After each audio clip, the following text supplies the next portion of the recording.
Well, it's Tuesday, and we are still doing track plans, and in fact, we're still messing around with track plans for garden railroads. And this week, I'd like to talk about the concept of KISS. It applies to many things in life, but keep it simple, stupid is KISS. And when you're doing a garden railroad, it's so tempting to want to do some massive, massive railroad.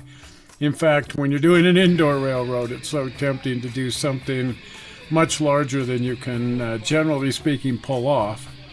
We've looked at this railroad a few times. It's Verl Fosnight's railroad in Cornville, Arizona. And to say that it's massive is an understatement. This is the lower level, and there's another level on top of this one, very similar to this one. This, of course, is more like what most of us will build, this beautiful folded dog bone railroad.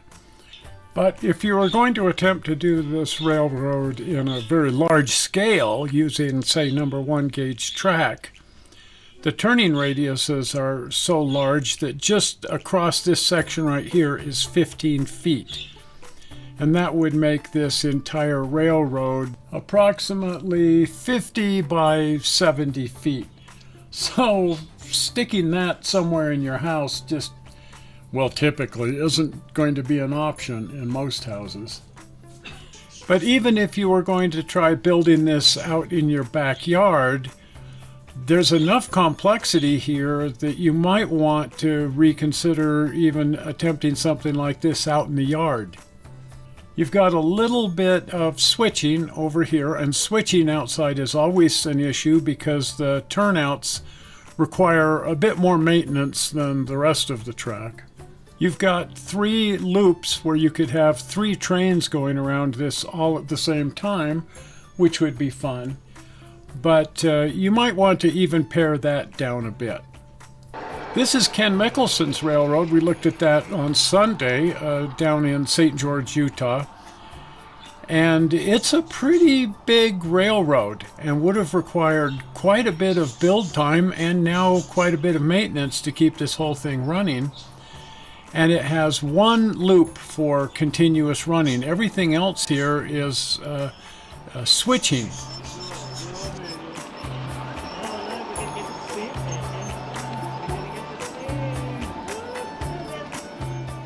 This is a railroad from next Sunday's show. This is Tim Fitch's railroad, also in St. George, Utah. It is just absolutely massive, massive railroad.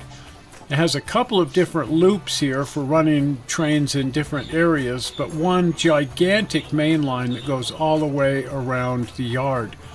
I'm guesstimating that just this large main line is probably 250 feet, something like that, just continuous running on the large main line.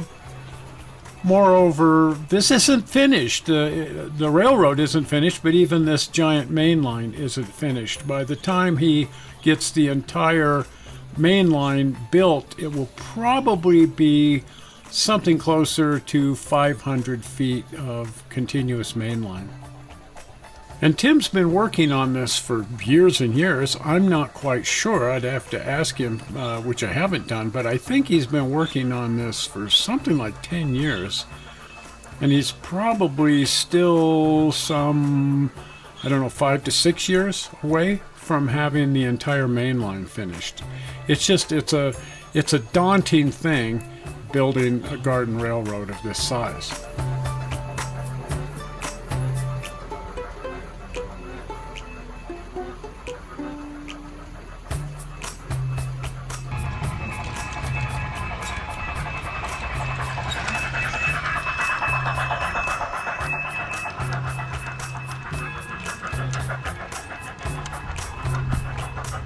There's an isolated section of the railroad over here where trains can run around in a small loop, but eventually this section will be tied into the rest of the railroad, and then this will be part of that main line.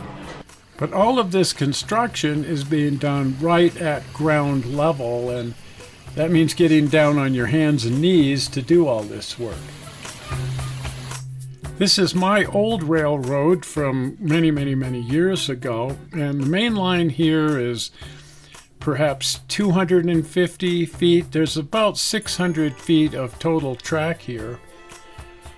But it's also complicated in that it's all built underneath trees and bushes and stuff. And that makes for a lot more maintenance because you have sticks and leaves and all sorts of things falling on your track year round. By contrast, Tim's railroad is built out in the desert and isn't underneath any trees. Moreover, he's planned it in such a way that it doesn't go under any bushes, so there's going to be a lot less debris falling on his track. I too spent years building my railroad. The very first year I laid this loop right here, and it was 100 feet of track. And quite frankly, I think I enjoyed the railroad the most when it was only this little 100-foot loop of track. It was very easy to maintain.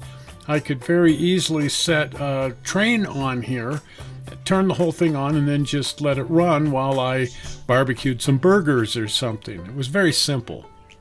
The next year, I added the Y and this little extension up to Canyon City. And this was fun because I could bring a train up here, I could run around that train and bring a train back from there and go around the loop. It gave me a little bit of switching, but already it was getting to be complicated enough maintaining all of these switches and so on that to some extent the enjoyment factor had gone down and the amount of work going into the railroad had gone way up. Moreover, now that I had 2 or 3 different trains out here at any given time, that meant bringing all of that equipment out here and getting down on hands and knees, putting the trains onto the track. And so I still ended up just bringing out a locomotive and a couple of cars and just going around the loop. Well, except for perhaps 2 or 3 days out of the year when I'd bring a whole bunch of equipment out here and switch back and forth to Canyon City and have fun that way. Moreover, as I mentioned, all of this construction and track maintenance was done down on hands and knees in the garden. And well, that made it a lot more work, and so you tended to not do as much because it was a lot of trouble. Now, Tim is utilizing a solution which we have seen on a few other railroads. All of his locomotives are sitting on these base plates with this little flap. So you can set this base plate down onto the track and then it aligns with the track. It's got little pins on the bottom that align with the track, and then the little flap thing sets down over the rails, and you can just roll the locomotive off of its base and out onto the track. And this base is actually the bottom of a box which locks to the base with these little locking hasps. And so the entire box can be set down onto the track, the hasps undone, the box removed, the little flap lowered down onto the rails, and then the locomotive rolled off.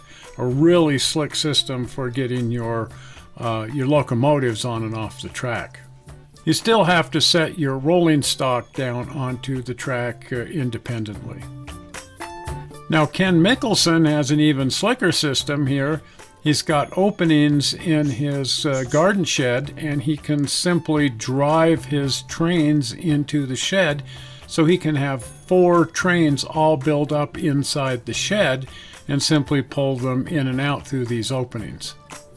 Well, a system like this is really complicated and difficult to build in the first place. It now means that running is going to be so much simpler that you're likely to run your trains much more often. We're doing the exact same thing on our railroad over at Garage Mahal.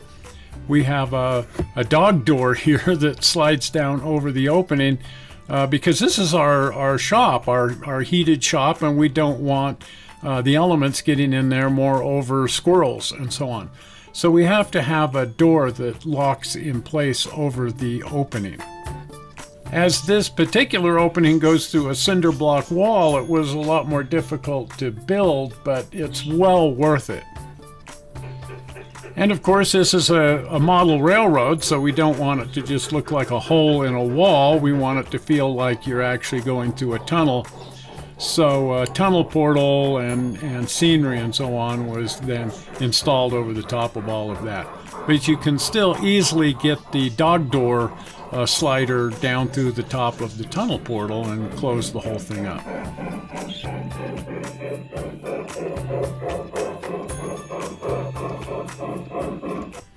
And because crawling around on the ground has become so challenging, we decided to build the garden railroad not so much in the garden, but as an outdoor version of an indoor railroad, complete with bench work, so that when we're operating the trains and working on the trains, it's all being done about 40 inches off the ground. This makes it a lot more pleasant. Of course, it's also a lot more work building something like this, but in terms of simplifying the operation of the railroad, again, well worth the effort. So typically we don't have to put anything on the track out here. We can just drive the train out from inside the shop. But should we want to bring something out here and individually place things on the track, that's really simple to do because, again, we're about 40 to, depends where you are in the yard, but 40 to 50 inches off the ground. This particular section of the railroad is underneath a grapevine, and so that adds complexity in that grapes and leaves and twigs and sticks and all sorts of things end up down on the track. But at least cleaning all of that debris off of the track before running is fairly simple because of the elevated nature of the railroad. And because, well, when you're outdoors, you can get away with using a leaf blower and even the garden hose. Of course, we're not able to have plantings and so on here because we're up on wooden bench work. So another solution would be to build an elevated railroad, but do it in an elevated planter box instead of on wooden bench work. This is Dick Saunders' railroad. It's only a few hundred feet actually from Tim Fitch's railroad, but that's exactly what he's done. He's built his entire railroad in an elevated planter so that he can have the benefits of an actual garden railroad laid at ground level while still having an elevated railroad for ease of maintenance. This, of course, is the most complicated and expensive system for building a railroad, but it's definitely the best of both worlds.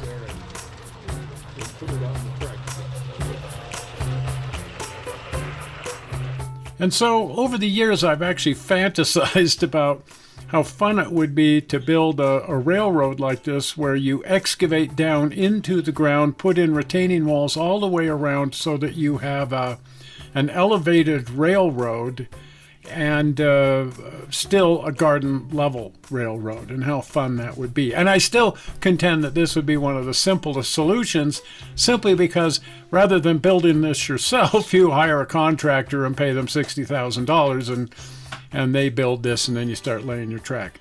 So well, I'll let you weigh for yourself if that's simpler or not. But in terms of track plan and simplicity of operation, the idea of having your entire railroad built in such a way that you don't have to crawl around on the ground to work on it, as well as a simple enough track plan that you're not doing a tremendous amount of maintenance on your track, and you can perhaps even pull your train out from inside of a building and then just run it around in a circle around your garden. Just a much simpler system, and something to keep in mind. Because our goal here is to have fun, have a lot of fun building the railroad, have a lot of fun operating the railroad, and not get so caught up in something that's so overwhelming that we can do neither. That the working on it becomes an enormous amount of work, and the operating of it becomes an enormous amount of work as well. On Sunday, we're going to actually be looking at the railroads of Tim Fitch and Dick Saunders, and so you certainly wouldn't want to miss that, because this is an enormous amount of fun. And so if you're not a subscriber to the channel, you want to become a subscriber to the channel. And the easy peasy way to become a subscriber is by clicking on the upcoming blue button. Zoink! Right there, the blue button. Well, we're not sure how you found this video on the internet. We hope you didn't find it boring. And Karen and I will see you here on Sunday. We'll see you then. Bye-bye.